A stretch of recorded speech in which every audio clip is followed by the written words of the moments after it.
Inter pass అయిన students కి practical learning and industrial exposure తో 100% ప్లేస్మెంట్ ఇస్తుంది ఐ క్రియేట్ డిగ్రీ కాలేజ్.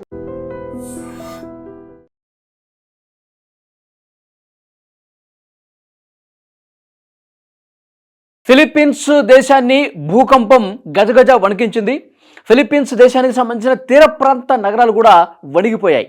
అసలు ఈరోజు ఉదయాన్నే వచ్చినటువంటి ఈ భారీ భూకంపంతో ప్రజలు ఎంత భయపడ్డారంటే నిజంగా పిల్లలు పెద్దలు అందరూ కూడా రోడ్ల మీద ఉన్నవాళ్ళు అసలు ఇదే ఈ చివరి రోజా అనిపించే విధంగా భూమి అంత కంపించింది.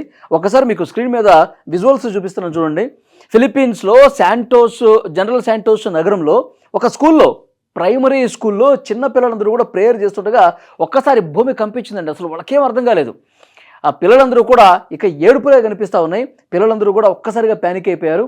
ఇక్కడ ఒక షెడ్ ఉంటే ఆ షెడ్ కూడా పూర్తిగా కిందకి పడిపోయినటువంటి పరిస్థితి ఉంది. పిల్లలైతే హాహాకారాలు చేశారు. మళ్ళీ ఒకసారి ఈ దృశ్యం మీకు చూపిస్తాను చూడండి. ఆ పిల్లలందరూ కూడా ప్రేయర్ చేయడానికి ఓపెన్ గ్రౌండ్లోకి వచ్చి నిలబడి ప్రేయర్ చేస్తుండగా భూమి కదిలిపోయింది. చూడండి పిల్లలందరూ కూడా ఏ విధంగా కదిలిపోతున్నారు చూడండి. కొంతమంది టీచర్స్ పిల్లల్ని హగ్ చేసుకుని మీరు భయపడకండి, ఒక షెడ్ ఏ విధంగా పడిపోయింది చూడండి. సో ఒక్కసారిగా పెద్ద పెద్ద అరుపులతో ఆ పిల్లలందరూ కూడా ఏడుస్తూ ఆ గ్రౌండ్లోనే అట్లాగే ఇంకా ఈ భూకంపం తీవ్రత పెరుగుతుందా, ఇంకా భూమి కదిలిపోతుంది, ఇంకా బిల్డింగ్స్ అన్నీ పడిపోతాయా అన్నంత స్థాయిలో అక్కడ భూమి కంపించింది.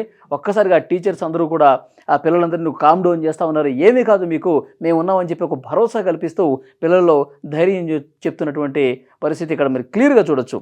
ఇలాంటి సీన్స్ ఈరోజు ఉదయం అక్కడ కనిపించాయి. ముఖ్యంగా సీసీ కెమెరాల్లో ప్రతి ఒక్కటి కూడా రికార్డ్ అయింది. ప్రతి ఒక్క ఆ భూకంపం ఎక్కడెక్కడైతే వచ్చిందో, ఏ నగరాల్లో అయితే వచ్చిందో, ఏ ప్రధాన కూడళ్లలో బిల్డింగ్స్ కూలిపోయాయో అవన్నీ కూడా స్థానికంగా ఉన్నటువంటి సీసీ కెమెరాస్ రికార్డ్ చేశాయి.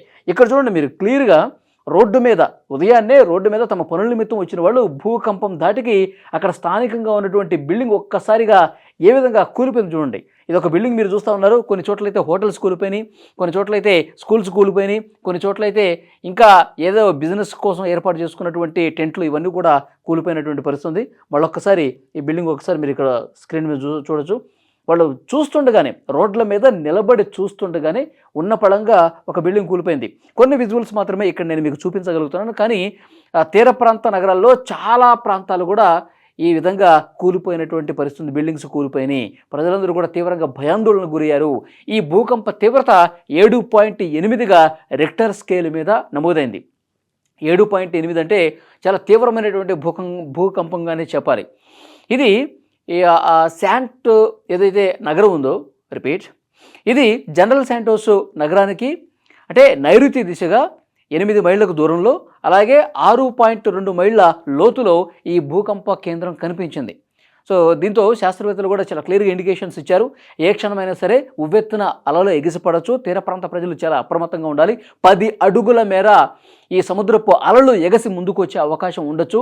సో డెఫినెట్గా అక్కడ స్థానిక అధికార యంత్రాంగాన్ని కూడా శాస్త్రవేత్తలు అప్రమత్తం చేశారు. ప్రభుత్వం కూడా అలర్ట్గా ఉంది. తీర ప్రాంత నగరాలు వెంటనే మీరు సురక్షిత ప్రాంతాలకు వెళ్ళిపోండి, మీ అధికారులకు మీరు సమాచారం ఇవ్వండి. ఏ క్షణమైనా సరే సునామీ విరుచుకుపడే ఛాన్స్ కూడా ఉండొచ్చు. ఆ విధంగా సునామీ విరుచుకుపడితే గతంలో చరిత్ర చెప్తోంది ఇలాంటి 7.8, 8.2 ఈ తీవ్రతతో భూకంపాలు వస్తే నగరాలు పూర్తిగా కొట్టుకుపోయాయి. నగరం లోపలికి చొచ్చుకొచ్చి ఇళ్లన్నీ కూడా కొట్టుకుపోయాయి. ఇంట్లో ఉన్నటువంటి జనం కూడా కొట్టుకుపోయి వందలాదిగా ప్రాణాలు కోల్పోయినటువంటి పరిస్థితి గతంలో చూసాం. సో అందుకే ఫిలిప్పీన్స్ లాంటి దేశంలో తీర ప్రాంతం అంటే సముద్రానికి ఒడ్డునటువంటి నగరాలు ఏవైతే ఉన్నాయో చాలా అప్రమత్తంగా ఇంకొక 24 గంటల పాటు మీరు జాగ్రత్తగా ఉండాల్సినటువంటి అవసరం ఉంది. అధికార యంత్రాంగం కూడా తప్పకుండా వాళ్ళ ప్రజల్ని కాపాడుకునేటువంటి చర్యలు వెంటనే ప్రారంభించాలని అధికారులు సూచించినటువంటి పరిస్థితి. ఇక్కడ చూడండి, ఈరోజు ఉదయాన్నే పిల్లలు స్కూల్కి వెళ్తున్నటువంటి క్రమంలో వాళ్ళు ప్రేయర్ ఇంకా చేస్తూ ఉన్నారు. క్లాసులు ఇంకా స్టార్ట్ కాలేదు. ఒక్కసారిగా భూమి అసలు ఇట్లా పట్టుకుని ఊపేస్తున్నట్టు అంత తీవ్రంగా వచ్చిందనమాట. సో ముఖ్యంగా ఈ ఫిలిప్పీన్స్తో పాటు తైవాన్ కావచ్చు, జపాన్ కావచ్చు, పపువా న్యూగినియా, సో ఇలాంటి తీర ప్రాంత దేశాలు ఏవైతే ఉన్నాయో వాళ్ళందరూ కూడా అప్రమత్తంగా ఉండాలి. మరొక 24 నుంచి 48 గంటల పాటు చాలా జాగ్రత్తగా ఉండాల్సినటువంటి అవసరం ఉంది. ఇది ఫిలిప్పీన్స్లో ఎప్పుడైతే భూకంపం వచ్చిందో ఈరోజు ఈ భూకంపం తర్వాత భారతదేశంలో కూడా ఆ ప్రకంపనలు దాటి కనిపించింది. మన ఈశాన్య రాష్ట్రాలైనటువంటి అస్సాం కావచ్చు, సిక్కిం కావచ్చు, అరుణాచల్ ప్రదేశ్ కావచ్చు, ఈ ప్రాంతాల్లో కూడా స్వల్ప ప్రకంపనలు కనిపించినాయి. అంటే ఫిలిప్పీన్స్లో వచ్చినటువంటి అతి తీవ్రతమైనటువంటి ఈ భూకంపం దాని ప్రభావం మన దేశం మీద కూడా ఈశాన్య రాష్ట్రాల్లో కనిపించిందని శాస్త్రవేత్తలు చెప్తా ఉన్నారు. సో కాబట్టి ప్రజలందరూ కూడా అప్రమత్తంగా ఉండాలి. తీర ప్రాంత ప్రజలు అందుకు తగ్గట్టుగా ప్రభుత్వాలు, అక్కడ స్థానిక అధికార యంత్రాంగం కూడా చర్యలు తీసుకోవాలి.